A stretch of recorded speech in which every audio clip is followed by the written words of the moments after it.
What is going on, guys? So we have a lot to talk about regarding Darius Slay. He was trending a little bit today on some things that have happened, and it looks like everyone's back to hating Slay for some specific reasons in an offseason where we haven't even done anything or even played a game yet. So I want to talk about all of that, and I want to go over to the tight end 2 position, or at least tight end in general.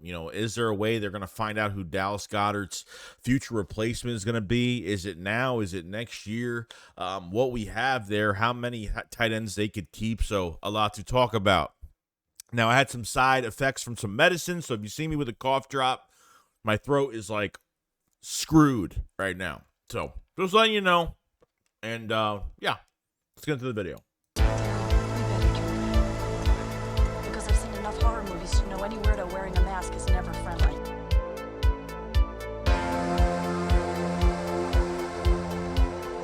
Yo, I hope everyone's enjoying their work week. I hope everyone's enjoying themselves. So as we wait for minicamp for the Philadelphia Eagles from June 4th to June 6th, we have a lot to talk about here regarding Darius Slay. We haven't talked about him, especially on this channel. We haven't talked about him in a while. But he was trending today for some weird reason. I was on Twitter all day, and it looks like there was a bunch of fans. Okay, I don't know. There was a bunch of Eagle fans that went to the NovaCare complex on a visit, and I think there was this woman, I think it was a woman that, put her finger up to Darius Slay's locker. I don't know. I have no idea. This is what happened. And Slay was like, well, damn, what'd I do? So somebody tagged him, and it kind of just blew up all over the place. Okay? You might like a lot of players, but even if there's a player you don't like, but does that make you, feel better that you did that? I have some reasons I don't like Slay. As a person, I like Slay. That's what he does during the season that kind of pissed me off last year, but I don't hate him where I would do something like that. At the NovaCare, now these front office guys are going to know that these people are doing stupid shit like this when they go because they hate a specific player or whatever. Yeah, I hate a lot of players. Sometimes I hate more than you think, but I would never do something like this. So this person got a lot of shit for that. So added on top of everything else. So then you have all these fans coming out, okay? A fan coming out towards Slay, and now they're bringing up all these videos that came up last year, and then obviously there's some that I was pissed off over. One guy was really on his ass about some of the losses that they had. Okay, when Seth Joyner called out the cornerbacks that they weren't physical enough, and then Slay came out and was like, I can only tackle a certain specific way. I need to have a future for my kids. This is a guy that left the Eagles last year or was going to leave to go to Baltimore, came back and got more money. And then he had all these excuses on why he doesn't tackle, more physical. And as long as I get him down, that's all that matters. And then by the Tampa Bay playoff game, if you guys remember, he was like, oh, I'm glad we weren't playing in Philadelphia because those fans, he didn't want to play in Philadelphia, wanted to deal with the fans. There was just a lot of stuff I really didn't like, and there was times, and there was some selfish. This is why NFL players should not have podcasts. They can do whatever they want. I don't care, but in the off season, it's great. During the season, you've seen Micah Parsons cry all year, making him look bad and the Cowboys bad. Okay, which I don't care about, but it's just an example. Slay has we'll lose a game. Okay. We'll lose a fucking game badly, and he'll be like, no, the team didn't play well. We had some issues with this. The team didn't do this, but I played well. He's putting himself. I know he's not trying to put himself over the team, but the way he says shit is the big problem. Okay? After a shit loss, you shouldn't even talk about it, honestly. Shouldn't even talk about it. And that's just my opinion. I feel like all these NFL players now, no, I feel like nobody's focused. I feel like everybody wants to be on a podcast and do a show every week. If you're retired, who cares? At least with Jason Kelsey, he You know what I mean? Like, he talks about the wins, the losses, and whatever. But, you know, I played good. I played really well. Team played like shit, and I played better than the whole team. You know, it's just like, I don't like that shit. I don't like that where he cares about his own statistics over the whole team or has to say it towards everybody. So, you know, but like I said, you know, we'll go into more depth with it, but this is the kind of stuff that he has said that has pissed fans off, unfortunately. You know, like, I think there was another guy that tweeted out to him. He was like, "I love you for that. Just leave the eye out of your post-game interviews, podcasts when speaking on the team's defensive performance. Don't try to convince us that you played well. Motivate your team as a leader to rise." So Slay said, I speak team first, and then I got to go talk about my game because I have a matchup. I don't know why people be thinking it's a I thing. I try to give fans to watch the podcast as visual of what I thought about the game as a team and individual, which he does do that. The problem is people are going to mix his words around because he is going to say certain things, you know, like if we get embarrassed and then he's just like, I had a great game statistic wise. That's why Seth Joyner said the shit that he did. Okay, that's why Seth Joyner came out and was like, you guys aren't, you know, cornerbacks don't play physical in Philadelphia. That's all I got to say. And he got butthurt about it and had to not call out Seth Joyner, but passively say, you know, this is why I tackle a specific way, and went through all this bullshit on a podcast. I don't want to hear about it on a podcast. I want you to show me and prove it every single week. And I think that's what's really important. So it's like anybody that's on the internet with a really big following because you're an NFL player or you're a famous person or whatever. You have to watch what you say. You have to watch what you say every step of the way. And I know Slay's not that type of me guy. I don't think so.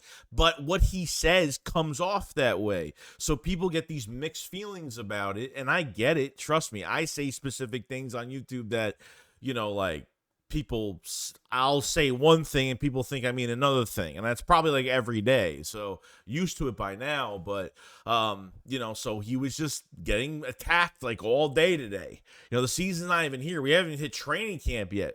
We haven't hit the first day of training camp, the first preseason game yet, and people are just like on his ass about the shit that he did last year. And I'm not the only one that disagreed with the shit that he did last year. I'm already pissed off about how these players act now with these podcasts in season. Like, I just think it's like, man, people should be off the internet, should be off podcasts and all that shit, and not put more of a target on your back, because if you say the wrong thing on a specific matchup or towards another team by mistake, like you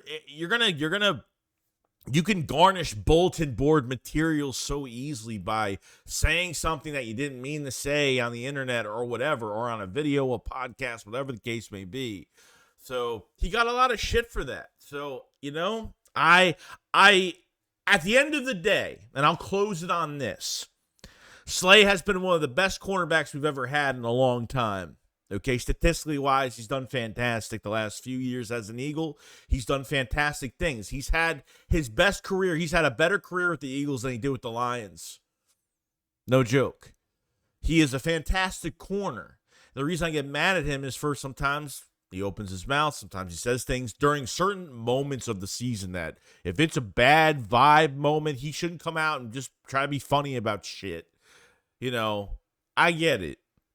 But there's a time and place for certain things, you know, and when this team is down, people need to focus. And I feel like putting a video out there is just like, dude, like, just show us. I don't need to see a video of what you guys did. I knew what I saw with my own two eyes in that fucking game.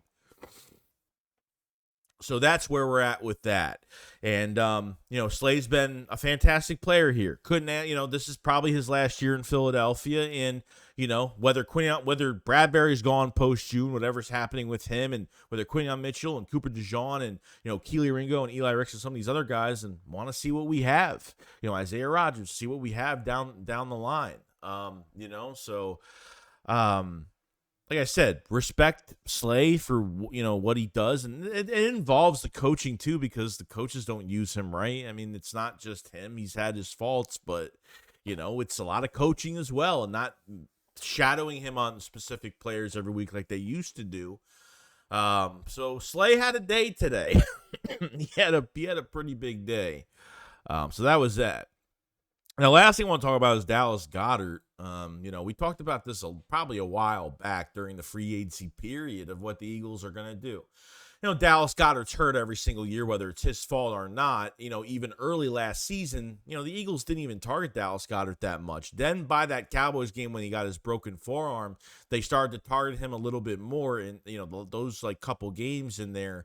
And then he got hurt, and it seemed like the Eagles just kind of ignored the position. You traded for Albert O from Denver last year and did nothing with him. I don't care if it's a 7th-round pick. You traded for him and did nothing. Grant Calcaterra, he is hurt. He's concussion prone. He's a mess. He had like 3, 4, 5 injuries last year. He was hurt. It's a toe, it's a shoulder, it's a concussion, and concussions are the worst because he's been dealing with concussions since when he played at SMU or Oklahoma to SMU. Okay, when he played with Jalen Hurts. You don't have Jack Stahl anymore. Okay. Johnny Wilson is strictly staying as a wide receiver, so he's not moving to tight end. You have CJ Usamoah, a 31-year-old tight end that really hasn't played well in the last couple years. I think 2 years ago he played really well with the Bengals.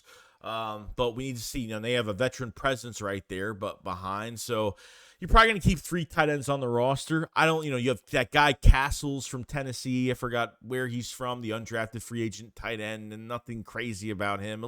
Some good, some pretty good speed, but nothing more than that.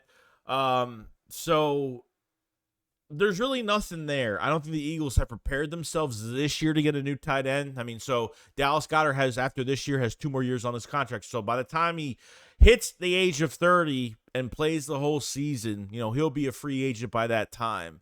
So the Eagles need to find that number 2, not only if Goddard gets hurt, but we need somebody there.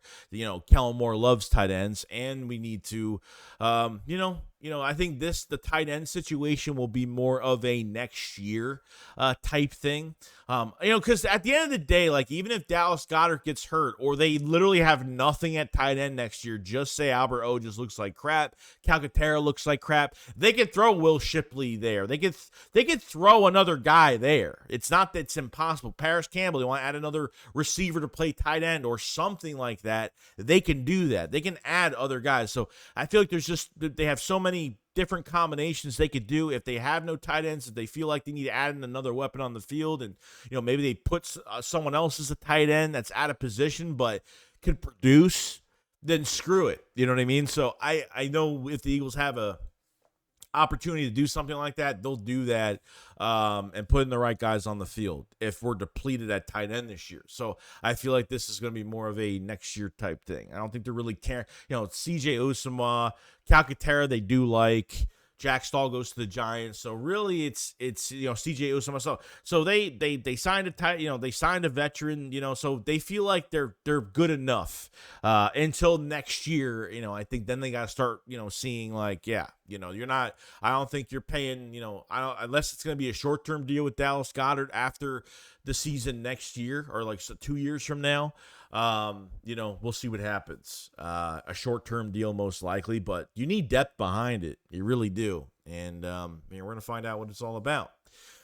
But other than that, guys, that's pretty much it. I hope you guys enjoyed your entire week. More news on the Philadelphia Eagles in the next day or two. And very excited to see what's going to happen at training camp. So we're just going over positions, going over some specifics on what could happen in season, and there's always criticism of players. And when we talk about Slay and everything that happened, I wasn't happy with things that, that went down last year and things that were said last year.